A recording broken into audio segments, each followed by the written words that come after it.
ఇవాళ ఉదయం కూడా పాక్ ప్రధాని షరీఫ్ కావచ్చు లేకపోతే మునీర్ వీళ్ళందరి యొక్క అధ్యక్షతన సమావేశం కూడా సాగుతోంది.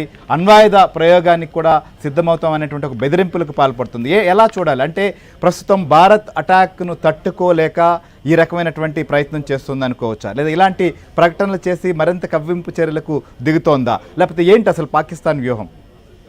అణ్వాయుధాలు అయితే ఇప్పుడే ప్రయోగించే అవకాశం లేదనే చెప్పొచ్చు. అది చిట్ట చివరి అవకాశం, లాస్ట్ ఆప్షన్ గానే ఏ దేశమైనా పెట్టుకుంటుంది.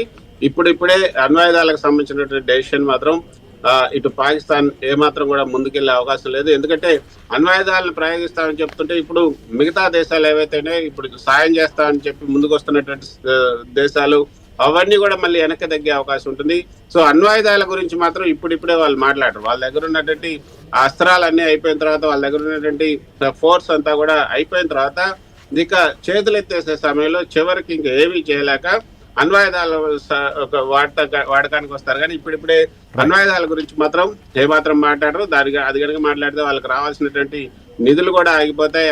IMF నుంచి కానీ, మిగతా ADB నుంచి కానీ, ఇతర దేశాల నుంచి వచ్చే ఆర్థిక సాయం, తర్వాత విరాళాలు ఇవన్నీ కూడా పూర్తిగా ఆగిపోతాయి. కాబట్టి వాళ్ళు కొంత టెక్నికల్ గా అణ్వాయుధాల గురించి ఇప్పుడు మాట్లాడకపోవచ్చు. కాకపోతే ఇప్పుడు మనల్ని అంటే భారత్ని నిలువరించే ప్రయత్నాలు ఎక్కువగా చేసే అవకాశం ఉంది. అందులో భాగంగానే ఈ యొక్క డ్యామేజ్ జరుగుతుంది.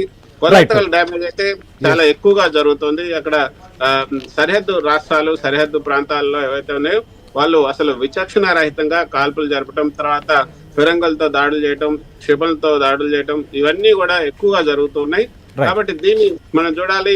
ఇది బాగా ఈ రోజు ఇంకా ఎస్కలేట్ అయ్యే అవకాశం. మీరు అన్నట్లుగా కొలెటరల్ డ్యామేజ్ అనేది సాగుతోంది ప్రస్తుతం ఉన్నటువంటి టెన్షన్ పరిస్థితులు. అయితే కొద్దిసేపటి క్రితమే ప్రధాని నరేంద్ర మోదీతో జాతీయ భద్రతా సలహాదారు అజిత్ దోవల్ సమావేశమయ్యారు. ఇంకొక వైపు రాజ్నాథ్ సింగ్తో కూడా త్రివిధ దళాలకు సంబంధించినటువంటి ముఖ్యులు భేటీ అయినటువంటి పరిస్థితి. ఏంటి ఏ అంశాలపైన ప్రధానంగా చర్చ జరగచ్చు? అది చాలా రహస్యపరమైనటువంటి అంశాలైనప్పటికీ కూడా ఈరోజు ప్రస్తుతం ఉన్నటువంటి పరిస్థితుల్లో ఏ రకంగా వ్యూహాన్ని